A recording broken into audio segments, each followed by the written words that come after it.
Hey everybody, my name is Armin. Welcome to my YouTube channel. Yo, what's this new video Armin's putting out, huh? Is this like a cartooning tutorial? Are we gonna learn how to draw cats, dude? Nope. Today's topic is not that sexy. Not sexy at all. But maybe it should be. I suffer from depression and anxiety. Sue me. That easy to say. I'm in a much more stable place right now, but I've been going to counseling for the past 2 years. I have been on antidepressants for the past half a year. Mental health right now is a very important topic to me, but man, this was not always the case. I didn't even know what anxiety meant 3 years ago. Can you believe that? I've probably been suffering from anxiety most of my life, and the worst the depression ever got was probably sometime around 2-3 years ago. Okay, so let's rewind back to 2015. I'm finishing up my master's and I'm starting up a really awesome internship drawing comics for the school curriculum. Yo, that's so cool, bro! You're drawing comics? Yes. Yeah, calm down. Alright, it looks great on paper. Well, it is great. But honestly, everything is determined by your perception. And at the time, my perception was not great at all. I felt very lost. A lot of times I didn't like myself as a person. I spent a shit ton of time worrying about the future and even more time ruminating about the past. Just hours, days, weeks, months on end, ruminating about the same shit over and over and over again, constantly worrying about the future or thinking about the past. And I was never here. I was never in the moment. What did I do to help myself? Well, it was well-intentioned. I tried to hang out with friends, but most of the time I just ended up drinking.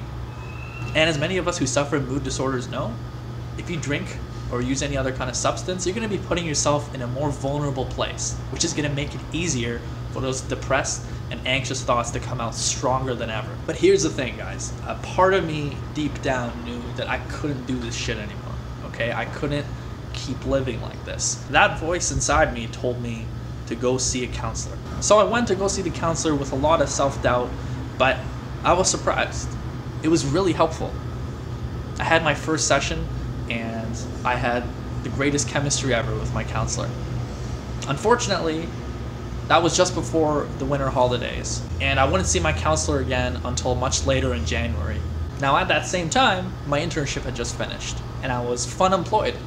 I didn't have a job. I was waiting until my next contract. What do you think happened? Free time? Rumination. What are you gonna get? I kept doing the same shit. I was a mess.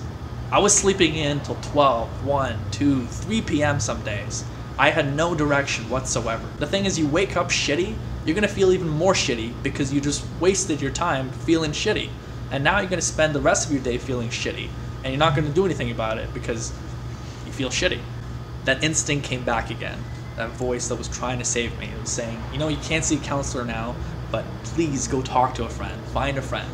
And I met this friend of mine, he's one of my best friends. You know what he told me?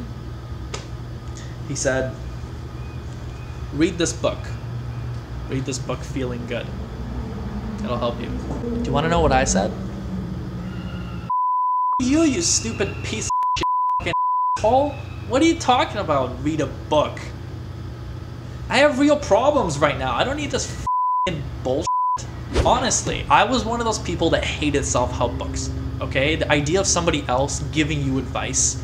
Okay, I just had to leave Starbucks because there was somebody Skyping there and it was getting really loud. I didn't want it to be on the video. Anyway, I really did not like somebody getting on a high horse and trying to tell me what they think I should do, okay? So why did I go to my friend for advice? He sat me down. My friend sat me down and he said, Armin, you need structure, okay? You need a routine in your life. First of all, stop waking up at 12, 1, 2 p.m. We sat together and we made a list, okay? A list of things to do in the morning and to fill my day with so that I get out of whatever I crawled myself into. First thing on this list was to wake up at the same time every single day. He said, if you don't text me by 9 a.m., I'm gonna call you. I'm gonna call you and wake you up. I had to put my phone on vibrate so that could happen. It was a trust thing, but anyway, that was important. I got up at 9. Next, he told me, you're gonna take a shower right away. You're gonna get into the shower and you're not gonna think about anything else. You're gonna just focus on the shower. Then you're going to grab your clothes, which are going to be ready from the night before. You're going to get dressed. You're going to make yourself breakfast, and you're going to go on the seawall. I got myself a podcast ready for every single day. I listened to this podcast and I went on the seawall. And during the seawall, this would be my mindful time. I just tried my best to focus on the ocean or the seagulls.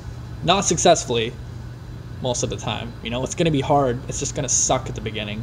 After all of this, the last thing on the list that my friend added was to go to the library and to get out this book and read it, and to do the exercises in this book. This book introduced me to CBT. CBT is cognitive behavioral therapy. CBT is based on the notion that your emotions, your thoughts, and your behavior are all linked together, and changing one of them is going to change the other two. Now, I'll make another video in the future and I'll get more into CBT and what that was all about. I did this routine for the next few weeks, and by the time I went to my counselor, she said, "What the f***, do you even need me anymore?" I'm kidding. I still needed to see her. It just made the sessions much easier because I already got in a head start. But I did this for 6 months. Okay, this routine, the CBT routine, and the counseling, I did that for 6 months straight. And then afterwards, I still continued the counseling. If there's anything I learned from that long and painful experience, is that nothing comes easy. You gotta put the work into it, but it is possible. That consistent effort, reading this book, learning more about how my mind tricks itself into believing fallacies like I'm worthless, or I'm not good at anything, or my future is gonna suck, got me out of my depression and helped ease a lot of my anxiety. And that was amazing, you guys. It was honestly incredible. Have I had dips since then? Yes, of course. I've gone into bad episodes since then, but I've been much more self-aware. The difference is now I have these tools. Before I did not.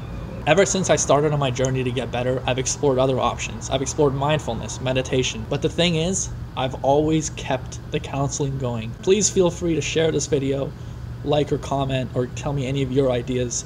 I'm happy to learn from other people. I'll be making a lot more videos in the future, so please stay tuned. Thank you.